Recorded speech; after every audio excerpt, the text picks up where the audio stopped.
Hello, I'm Bruce Apar, and this is Bruce the Blog Goes Bazzo presents Frank Talks with Bruce the Blog.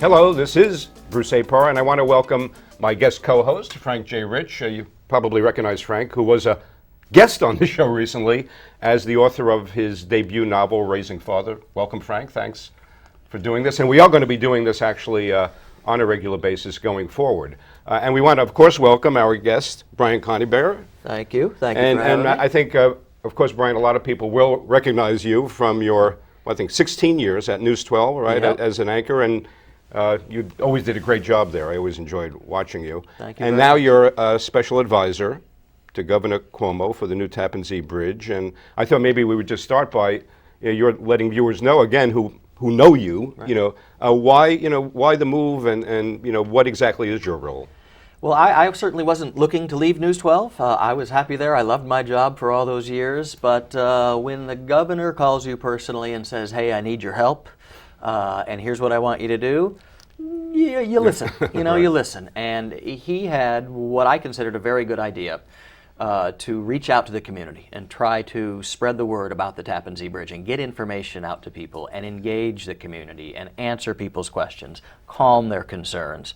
And we actually held a News 12 town meeting on the Tappan Zee Bridge and what was happening in late June. And the governor's secretary, Larry Schwartz, was there. Tom Madison, the head of the Thruway Authority, was there. Other experts. We had 500 people in this room, some of them angry, I'll tell you.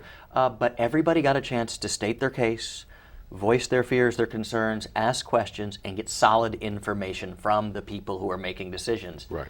And it worked. People left happy, even if they weren't totally satisfied, if they fear the construction or they live right near the bridge, they felt like they were finally getting some good answers. And I think the governor's people saw that and said, we can do this. Right. And so we have now taken that concept of the town meeting, the community meeting, from town hall and village hall to libraries on both sides of the bridge to chambers of commerce. We're just out, giving as many people as possible the information. And before we proceed with the interview, I want to remind everybody that we are brought to you by the Penny Saver, and we thank Frank Rich and our CEO Carla Chase for putting us up on the show. And Brian, there is opposition. Obviously, there's always going to be opposition to projects, and that, like you're saying, that's part of your key role is to get out into the community and work with people. And so now, one of the things is that's getting a lot of coverage recently is the tolls. I mean, there was, I guess, a number floated, $14 it would go up to. And I know Governor Cuomo came back and basically said, oh no, that's too much money. I mean, but how much influence does he really have in the final determination of the toll? He has an awful lot of influence. He, appoints the executive director of the Thruway. He appoints people like me. He's the boss. Right. And we have to pay for this bridge somehow. There's no question that tolls will go up. But even if you don't build a new bridge, if you rehab the current Tappan Zee Bridge, it would cost $3 to $4 billion over the next 5 to 10 years. And so the tolls, cash-wise would go up to about $12 under that scenario.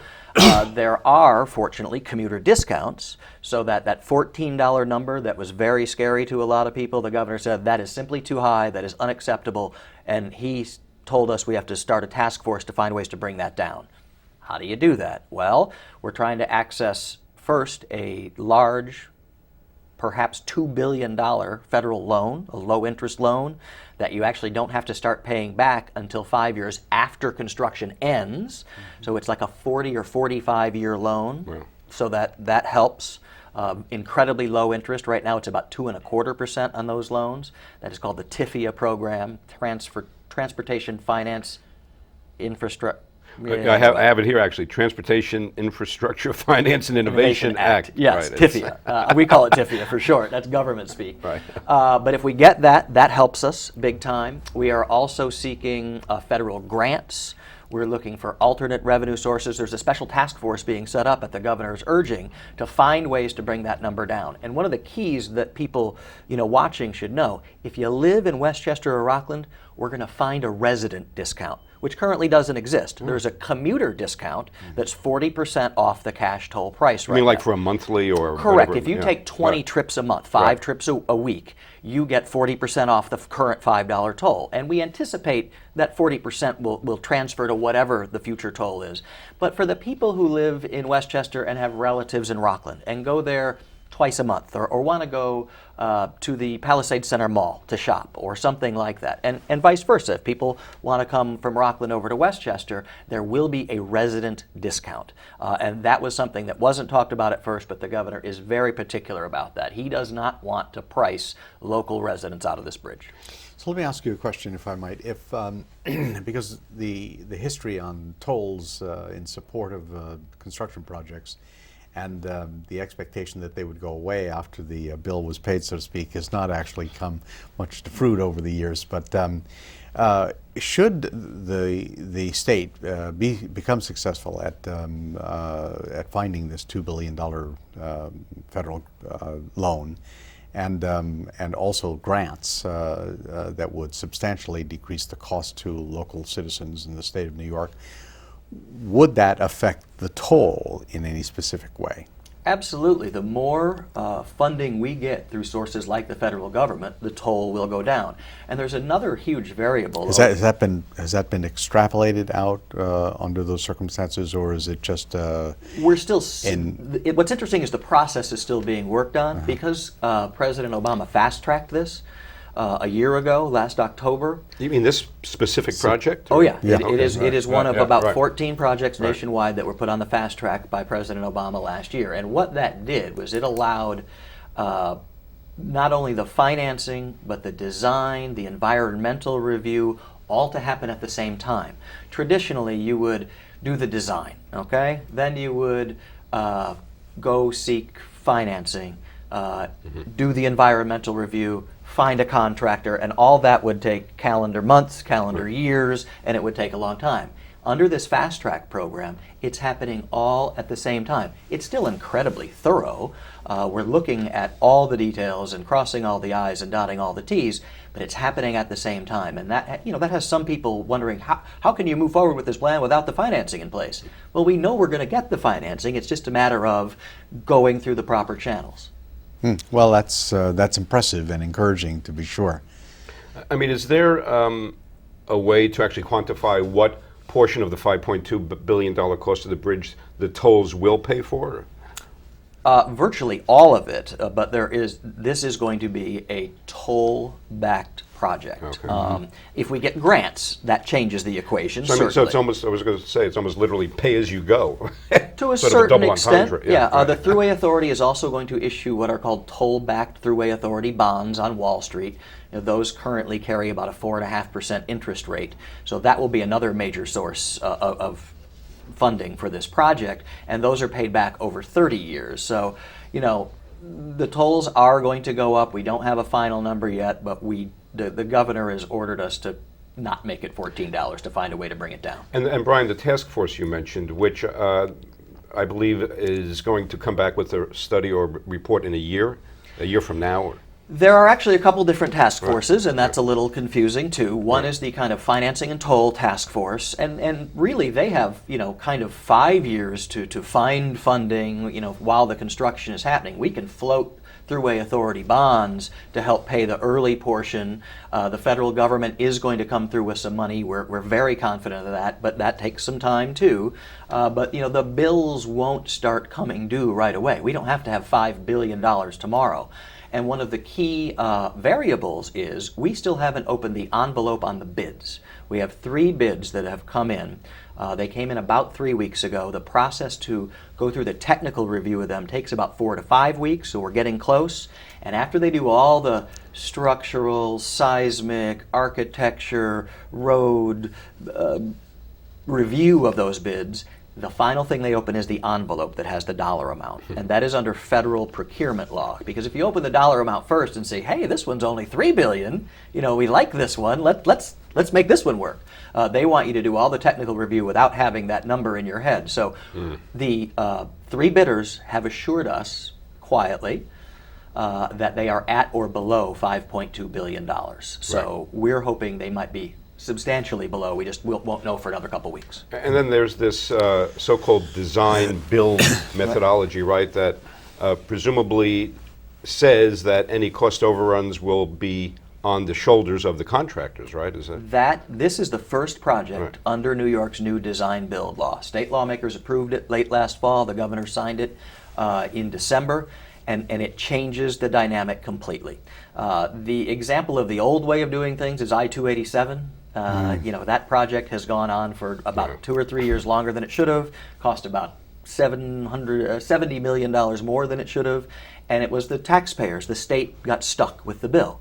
Under design build, you have, instead of having designers and builders who are on separate teams, and the builder says to the designer, "You didn't think about this problem, and that's going to cost more," and the designer says, "No, you got to do it this way," that adversarial relationship has gone away. These are teams of designers, architects, and contractors, the people who will actually build it, working together, pitching their plan, saying, "Here's how we can do it." And under the contract, they are beholden to a final price. So if there are cost overruns, change orders, or delays in time, it's on them, not on the state, the taxpayers, or the toll payers. And this is the first time. And they've agreed to that. Yeah. Yes, absolutely. Right. And what about, some of the talk is that that there could be incentives to contractors that actually would help reduce the tolls? That is to be worked out in the final contract. The way it works is we're looking at those bids. There will be a blue ribbon panel to select a winner. Once that winner is selected, then there's a negotiation period where all the fine print is worked out, and those incentives will, if there is any savings to be had, those savings will now be set aside for future mass transit. And that's one of the other task forces that has 1 year to report back. That's where I wanted to get for you. There is a mass transit task force that is being put together. Names are being discussed right now. No final decisions have been made. But we want to find what will work. From day one on the new span, there will be dedicated express bus lanes to try and build demand to get people out of their cars and into buses. They will have a special lane to avoid any traffic if there is. And then there will be this task force to find out what kind of mass transit will work. The original plan was a 30-mile corridor from Port Chester to Suffern with bus rapid transit. But that would have doubled the cost of the project to $10 billion, and the money just isn't there. You'd have to widen 287 again, you'd have to widen the thruway in Rockland. It just opens up an awful lot of issues. So we want to work with the counties and the local municipalities on either side to figure out, what do you guys want? What's feasible? Where would it go? And how would we pay for it? And I know we also in doing research saw that there was some talk with a rail system of it possibly connecting to the Metro North Tarrytown station.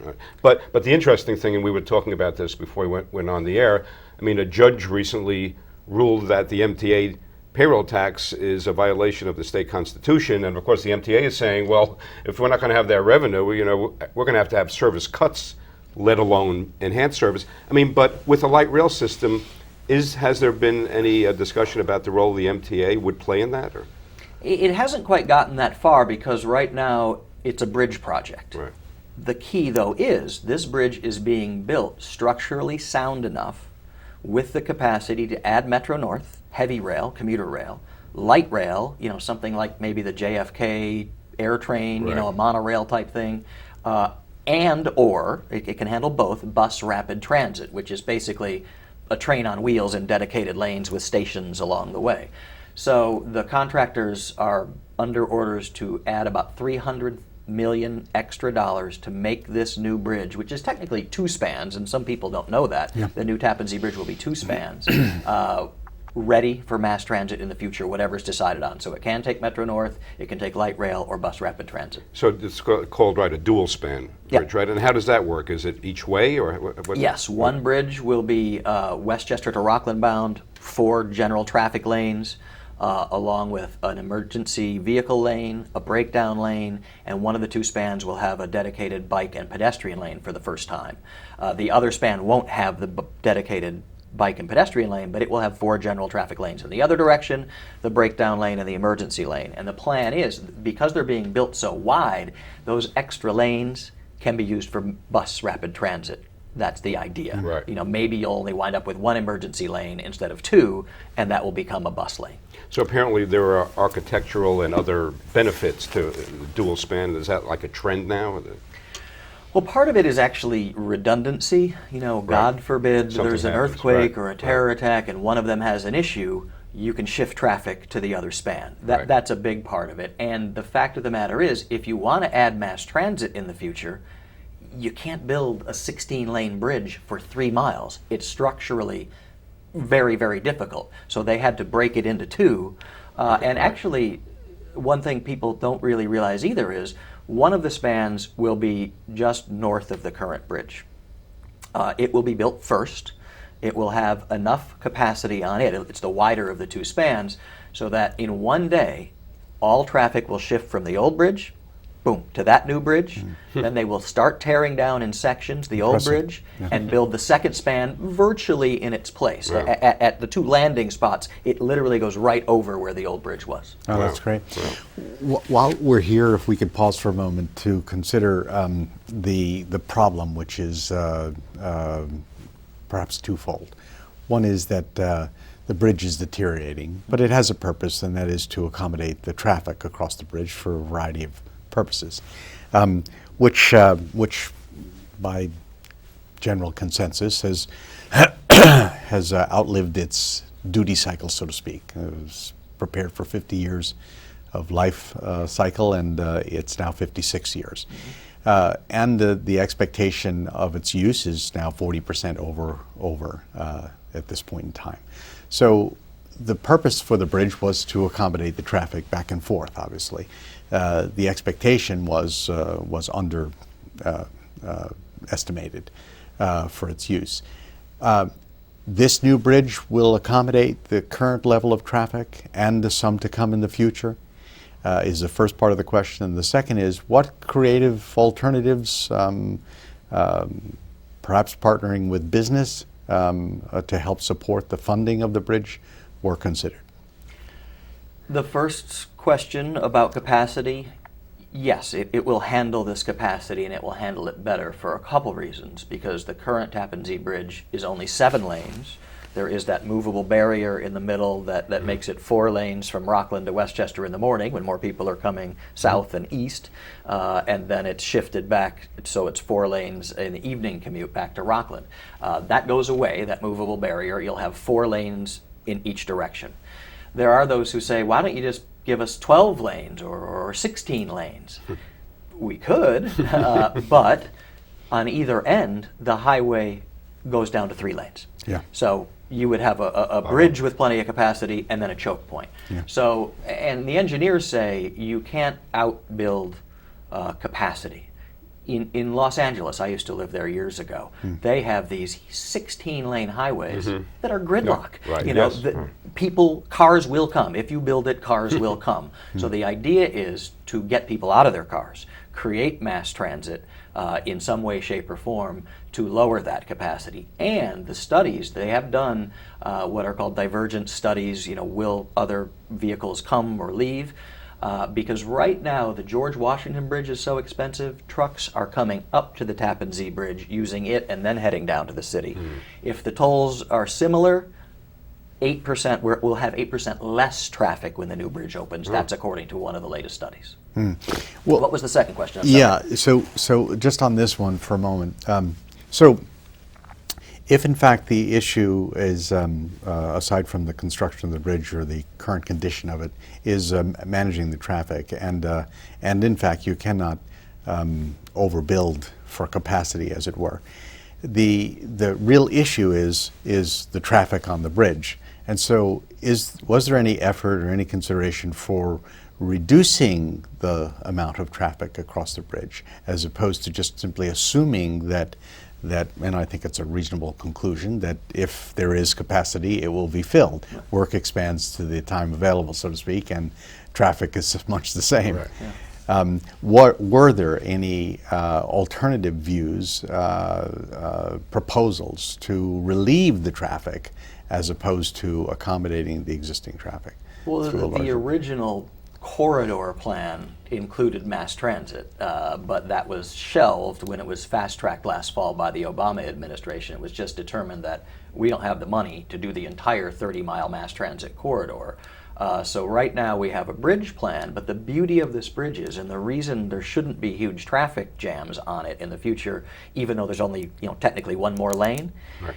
is that the current bridge doesn't have any breakdown lanes. So anytime there's a fender bender, a flat tire, or anything, it causes a massive traffic tie-up. If there's construction, and there has been a huge amount of construction, $750 million in repairs over the last decade on that bridge. In fact, they're doing night decking work this coming week.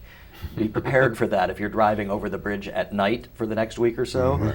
Many lanes are going to be down, closed.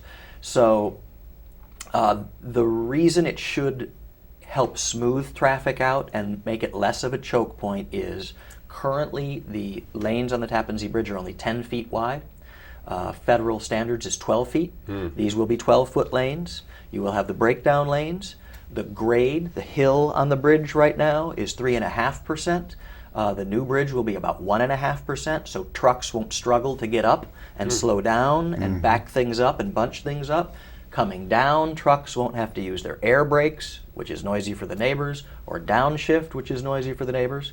There will be four highway speed easy pass lanes, so trucks can just keep going 50 miles an hour straight on through. So there'll be opened easy pass as opposed to Correct. slow down. Exactly. Yeah. Those 5 Right. mile an High hour speed, easy right. pass High speed, lanes. yes. There will be 50 mile an hour easy pass Right. lanes. Like on the Jersey Turnpike. Correct. So things should be much, much smoother. Also, the current bridge is built pretty flat, so where there's turns, there's no banking. People, you have to steer, and it's very tight, Yeah, and yeah. that causes accidents. Well, now you're going to have wider lanes. They're going to gently bank the turns. It's just going to be easier to drive on, and we think that will smooth traffic out. It will cut down on pollution because you won't have as many cars and trucks stuck there spewing their exhaust, and we think it will be better for commuters, for truckers, and for the people who live near the bridge in the end. I don't think anybody could dispute those things. In fact, it's very impressive to see how thoughtful the engineering in this has been, and how securely the government has partnered with an engineering design and made special accommodations to ensure that this is the best possible construction model that is available to us today.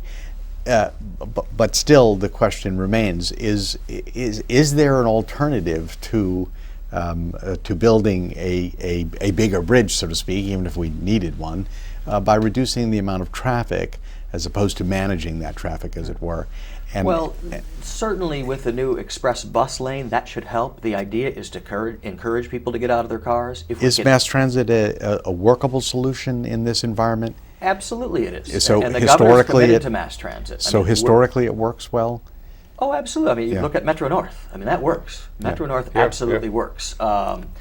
We want to grow the demand for mass transit by dedicating those special bus lanes. If we can get, right now I forget the number, but it isn't a huge amount of people who take those Tappan Zee Express and other express buses over the bridge on a daily basis.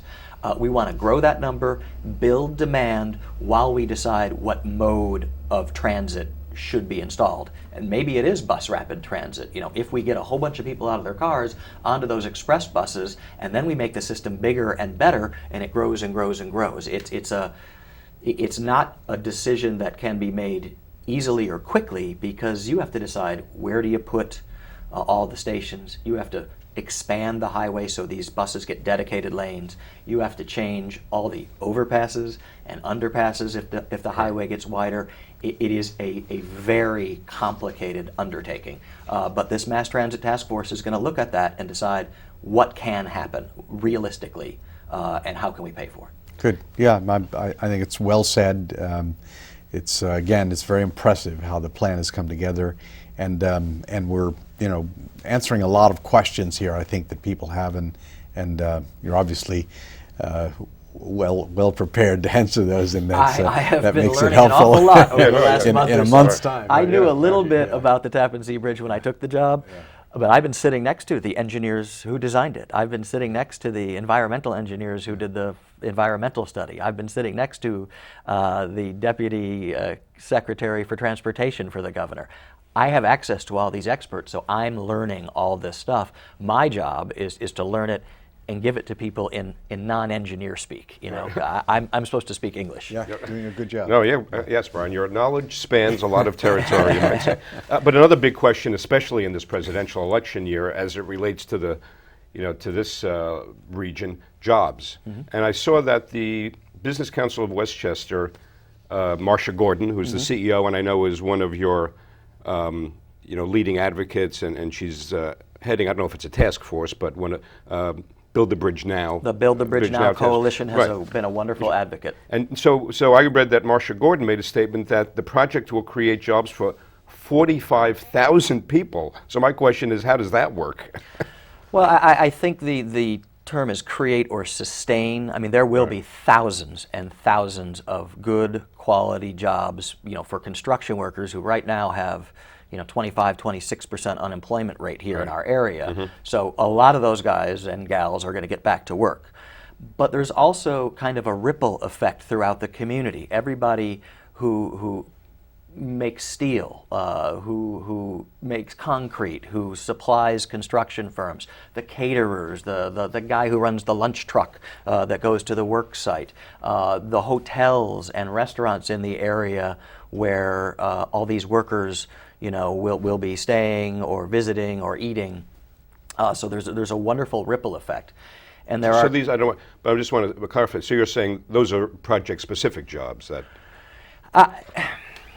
The way it was explained to me was 45,000 jobs created or sustained. The idea, there are a couple of interesting caveats in the contract. One is there's a Buy American provision. We're not going to be buying steel from China. There's a buy local provision, so they're going to try to get as much equipment and manpower locally as possible. And there's something called a project labor agreement that was agreed to a couple months ago. 26 local labor unions here in the Hudson Valley have agreed to set work rules for this project.